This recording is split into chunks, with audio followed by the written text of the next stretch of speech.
with a knife video for you. And today we're going to take a look at a Bestech knife. This is the Bestech Tercel.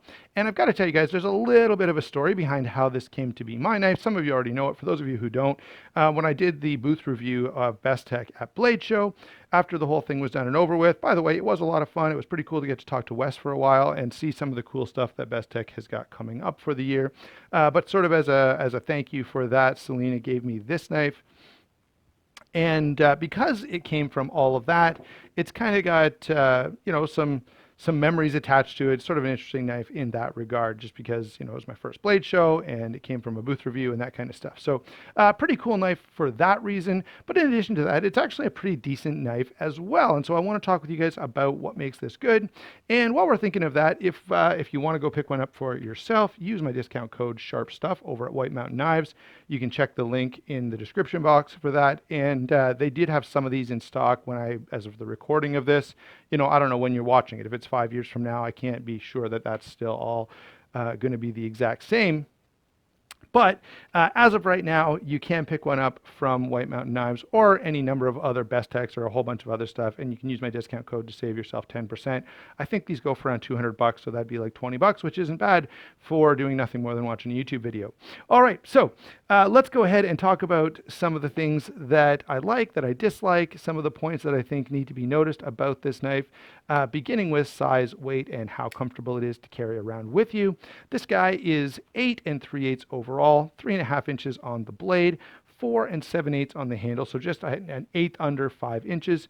Now, only 3.5 inches of grip area, which is a little small for a knife of this size, but I mean, it's not a problem if you have similar hand size to mine, but I guess if you had really, really monster paws, that might be a bit of a challenge for you. And it weighs in at 4.8 ounces, which is not that bad at all for a titanium frame lock of this size. Take a look there. You can see some of the milling into the handle there to lighten this up a bit. And so that's definitely appreciated. It would probably be, past 5 ounces if not for that. So definitely like to see that in knives whenever possible. Blade on this guy is going to be S35 VN, like many of the high-end Bestechs. It's got a flat grind with a clip point, stonewash finish, and we do have a bit of a compound grind here, which is kind of interesting and achieves some cool things. So I will say this, if you're going to do a compound grind, I like to see a hollow grind here with the flat grind out here, because a hollow grind is always going to perform a little better than a flat grind in terms of just cutting power, and you still get the strength and durability of the flat grind out of the tip, where there is potentially a chance to break a knife. So I find that's a nice way to do it. They didn't do it in this case. It's not the end of the world. This still cuts just fine. They have sort of aimed at achieving a similar thing by going with a thinner grind out here and a little thicker grind here. So down here at the edge, it's around 23 thousandths, and up here, it's around 35 or so. So they actually have gone thicker out here at the tip to just give you a little more, a little more power, a little less likely to break if there's some reason that you're wiggling this around with the tip stabbed into something. But yeah, shouldn't be doing that anyway. So it's not a huge deal. They've done a nice job on the plunge grind here. There's only a little bit of a smile. It's not all that bad. And so overall, I think this blade is pretty well done. Certainly in my use, which has been quite a bit now since I find this pretty easy to carry and pretty comfortable. I've carried it a fair bit. And in everything that I've tried to do with it, from cutting up apples to, opening packages and cutting down some cardboard, it's been quite good. So I have no complaints about cutting performance. I don't feel like this is a great outdoors knife. I mean, it's bearings and titanium and all that kind of stuff. It's not usually what we think of as a survival knife. But even, some heavier cutting tasks, this is definitely up to it. And I've done a little bit of that with this knife. So overall, in terms of, does this blade cut stuff? Yeah, it does. It works pretty well for that as well. Moving on to lockup and deployment. This is, of course, as everyone can tell who's looking at it, a titanium frame lock with a bearing pivot. Now, it does have this older Bestech style pivot. There was a time when they first started that pretty much every Bestech had this setup. And I mean, it's fine, fairly smooth. And I will say that the one thing I really appreciate about this knife, and I appreciate in general, is everything is just accessible and comfortable and easy. I don't like to have a knife where every time I go to open it and close it, I feel like I'm I've got to really work at it or I've got some discomfort. This is just very simple, very easy, very comfortable all around to open and close, even if you're one of those fidgety guys who open and close your knife, 200 times while you're watching a TV show or something. The other thing I like is, well, the flipper does work quite nicely. You can also, I don't know if I can do it left-handed or not. Let's find out. No, I can't. But I can do it right-handed. You can spidey flick this knife, which is really something I like. And you can also use that opening hole to do like sort of a slow thumb roll in case you're, I don't know, in a situation where you don't want to flick it out and scare any of the sheeple. All right. Yeah, so lockup and deployment, very nice, very, very solid in terms of blade play, and you wouldn't expect that on a knife of this price point, this level of quality. You pretty much expect rock solid lockup, and it has that. So moving on now to the handle. The handle has a couple of cool things going on here. One, I do like that sort of blue over bronze anodizing. It just definitely adds some depth to the knife without being overly complex. I also like the milling. Now, this milling, I think, is right on the borderline of what I like to see. I tend to be drawn to knives that are simple and straightforward and don't go too overly crazy. And I will say, because of that, sometimes Bestech puts me off with just like outlandish colors and crazy complex milling designs. And I get that they're trying to show off what they can do, but generally I think less is more when it comes to how many things we're going to cut into our handle and how many different colors we're going to put on it. The blue and bronze works fine, and it's a pretty decent balance, but it's right on that borderline of going too far, okay? There are some other color variations of this, like I was saying, but I don't mind the way that they've done this, and certainly I can appreciate the detail and the level of attention that they have paid to making something that looks pretty nice, all right? In terms of construction, we've got titanium backspacer here. The lanyard is sort of a cut-in that goes through the backspacer and the handle scales. Torx construction, and of course, your little, I guess a dime or a penny would fit in there if you want to loosen that pivot off. Also, I do appreciate, I'll try and show you guys, there you go. You can see that they have milled this out internally to save a little bit of weight, and they haven't gone crazy with making this relief cut super thin. By the way, I didn't mention, but it does have, as you would pretty much expect at this point, a lock bar insert. Okay, so those are sort of the construction features, and I'm pretty happy with everything. The quality is good, the fit and finish is good, the material choice is good. The last thing to talk about here is ergonomics, and overall this is a comfortable knife. So in a hammer grip, it's very good. In a reverse grip, no, it's not going to work. But I don't know. I don't know who holds their knife this way for any reason. I literally only do this on camera. When I'm talking to you guys. So the way I always cut with this knife is like this or like this. And in those configurations, it's quite comfortable. Now, from time to time, I do something where when I grip the knife, I kind of end up on a greater angle. Okay, so my hand is canted back a little further. And if I go too far, I get a little bit of a hot spot from the butt of the knife here. But generally, if I feel that, I just kind of regrip, and now it's fine. Okay, so that's really the only ergonomic concern that I have, and that's barely a concern, as it doesn't really affect me. It's just every once in a while I feel like, oh, I better just regrip the knife a little bit, and I go ahead and do that.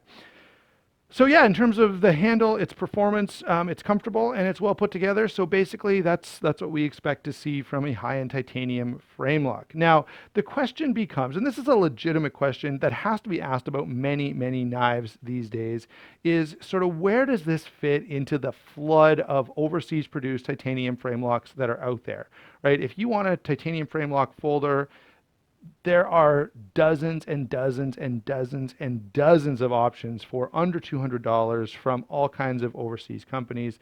And they bring various things to the table. So whether we're talking about Bestech or Tuya or Kaiser or Wee or Riot, certainly there are going to be some slight differences in quality there.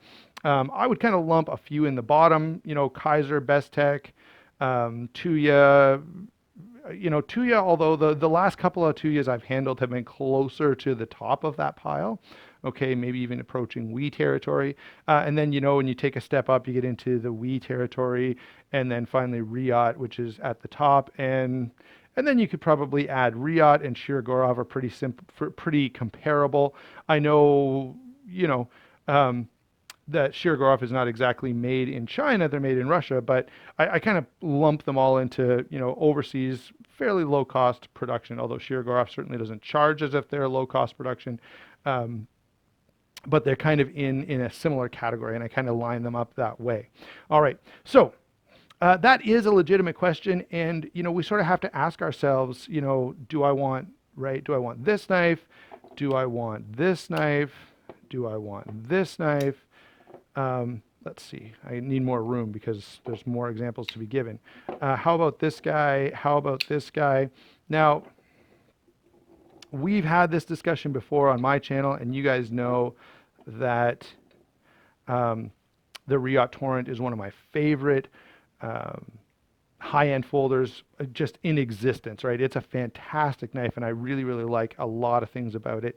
And I like a lot of things about many, many Riots. So it's not the only one, but generally they are working to a little higher level of quality and fit and finish and feel, and they're just a little more dialed in than everything else.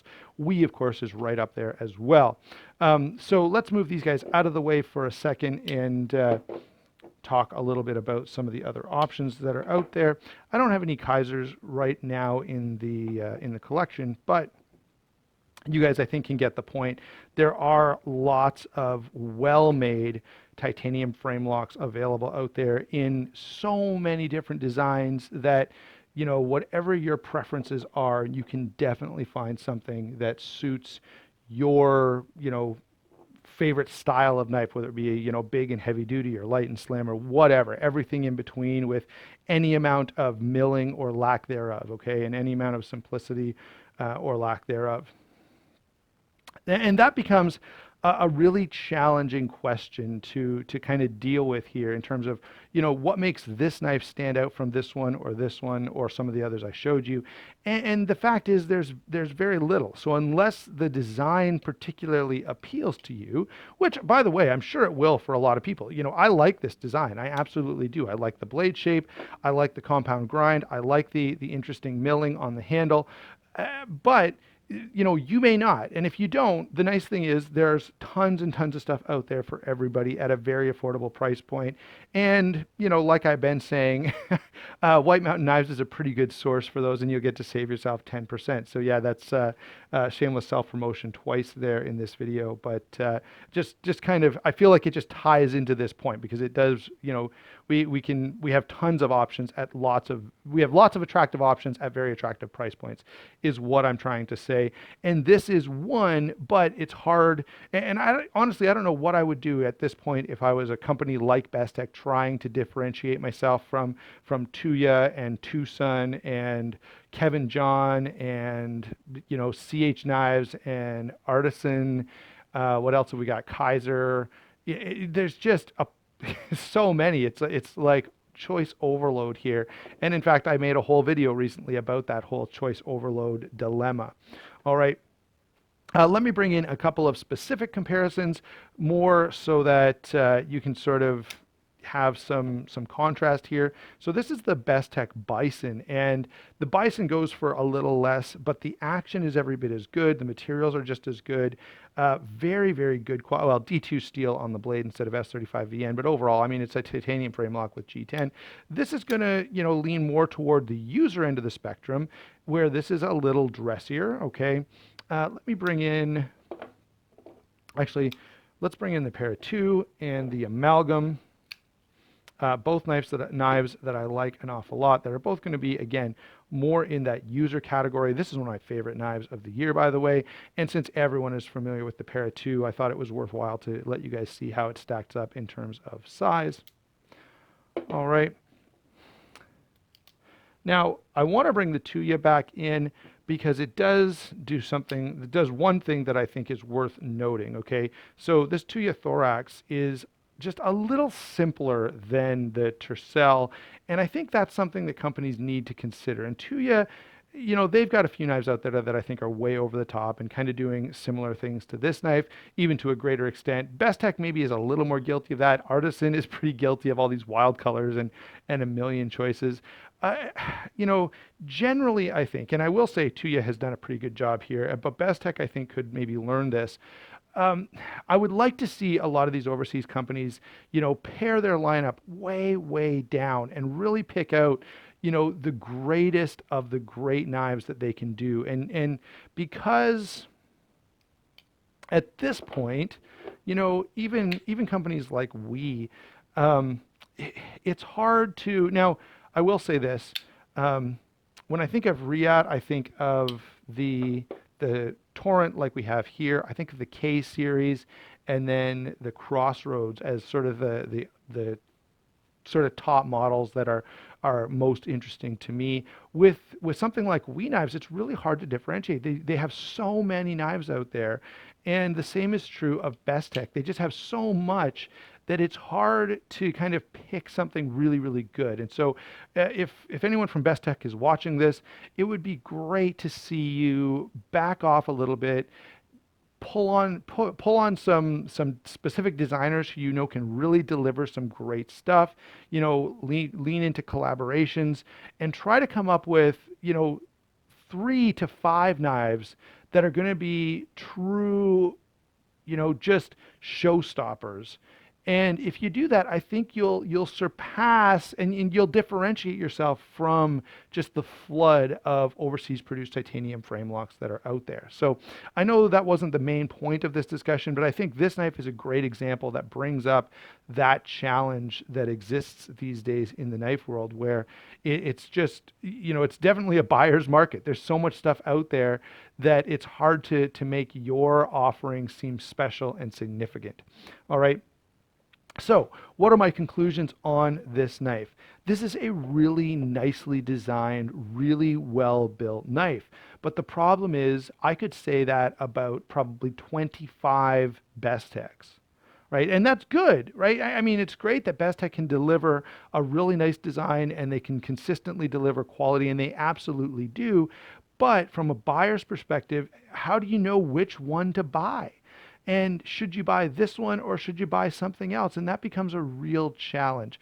This is really, really good, right? I have no issues with it whatsoever, but it's going to be hard to recommend it above every other Bestech and every other Tuya and right. So I feel like if you love this design and if this just speaks to you and you think, hey, the milling is cool and I love the color and I love the blade shape, then absolutely buy it. You won't be disappointed. But it's hard to say that this is above and beyond every other Bestech or even every other overseas produced titanium frame lock, because there are tons of them out there. And so that's my thinking on the Bestech Tercel. And hopefully hopefully I won't have too many other knife videos like this. I've got a few coming up where I'm kind of in a similar dilemma about how to present this knife and what I really think of it. Because the fact is, there are lots of good knives out there. Okay, the challenge is which ones are truly great, and that becomes a little bit of a more discerning matter. All right, thanks for watching. Don't forget to like and subscribe. Don't forget to use the links in the description box down below. I would love to hear your thoughts on this knife, or especially on the conversation we've just been having about just the overwhelming number of available options out there. Again, thanks for watching, and we will talk to you soon.